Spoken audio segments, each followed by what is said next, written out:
What's up, everybody? Welcome back to the 1% Bttr Podcast.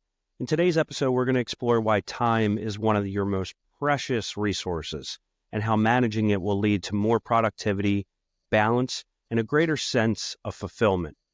Time is a gift, as we all know, and how you manage it determines the quality of your work, your relationships, and your personal growth. Let's get into it.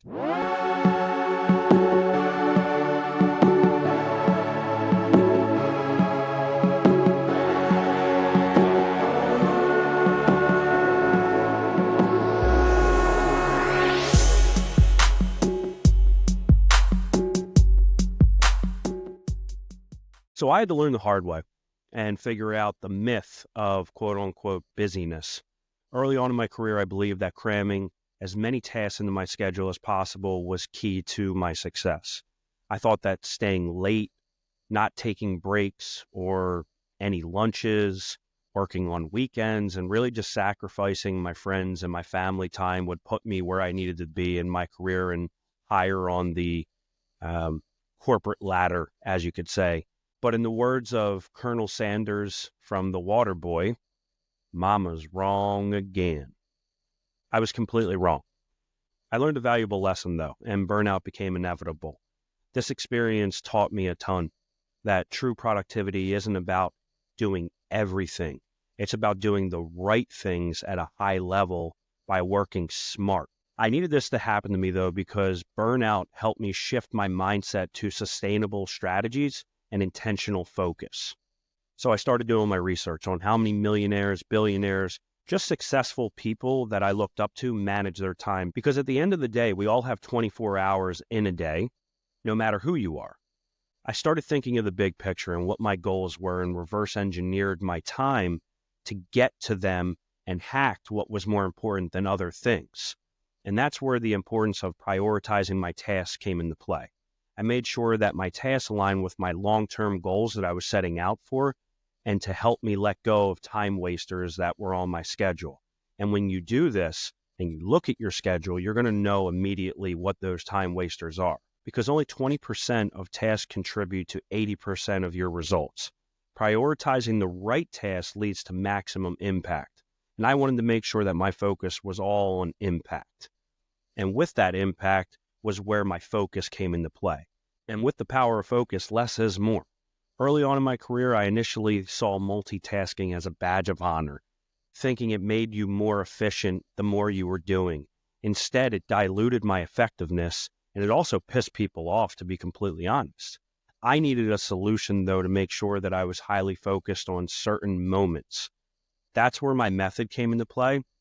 And I adopted the time block method that a lot of people do. What this does is it allows you to dedicate blocks of time to one task, eliminate your distractions, and take short breaks in between. This is legit my favorite line that I tell my team.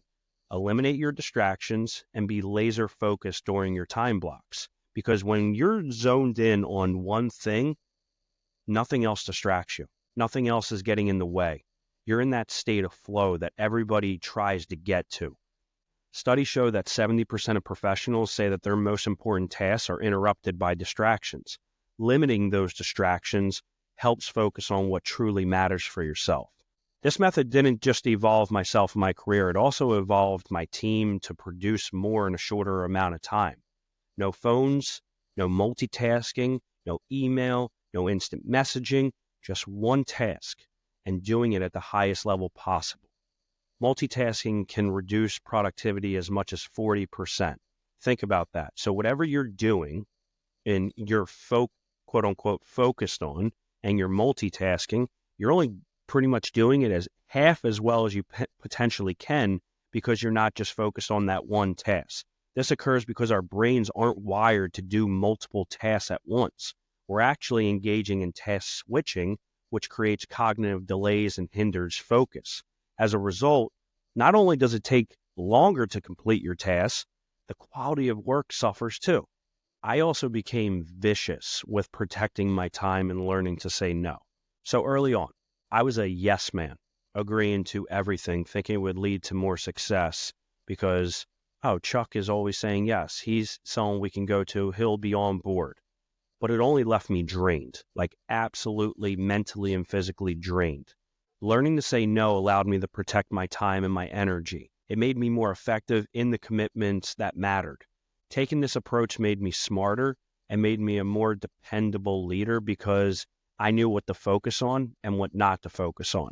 This all got magnified more when I became a father, as I'm sure any parent listening to this can attest to.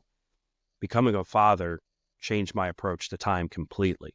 My daughter became a reminder that time management is also about being present in every moment. And I'll say that again. Time management allowed me to figure out that I need to be present in every moment.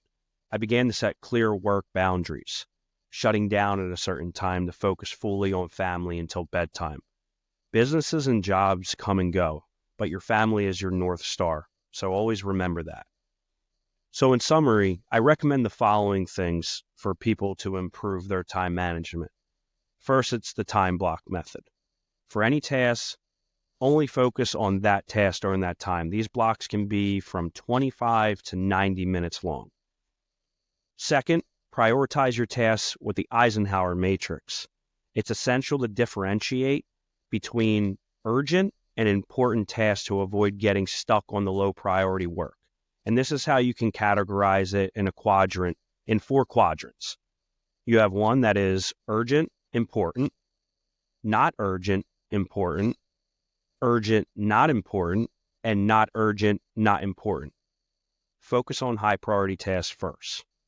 Set SMART goals: specific, measurable, achievable, relevant, and time-bound. These goals will improve your accountability. This is what the 1% Bttr brand is all about. Break large goals down into smaller milestones and keep steady momentum without getting overwhelmed.